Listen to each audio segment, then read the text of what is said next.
البانیہ کے وزیر اعظم نے اپنی نئی AI منسٹر کو پارلیمان میں قانون سازوں سے متعارف کرایا ہے۔ وزیر اعظم ایڈی راما نے چند روز قبل ٹیالا کو اپنی نئی کابینہ کے ایک رکن کے طور پر متعارف کرایا اور اسے پبلک پروکیورمنٹ یا عوام کے لیے چیزوں کی خریداری اور بدعنوانی سے لڑنے کی ذمہ داری سونپی۔ انہوں نے کہا کہ ان کا کردار اس بات کو یقینی بنانا ہوگا کہ البانیہ ایک ایسا ملک بن جائے جہاں عوامی ٹینڈرز 100% بدعنوانی سے پاک ہوں۔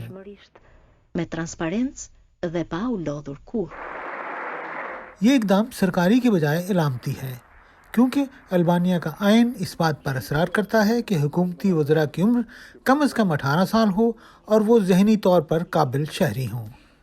اپوزیشن کی ڈیموکریٹک پارٹی نے اس اقدام کو مضحکہ خیز اور غیر آئینی قرار دیا ہے۔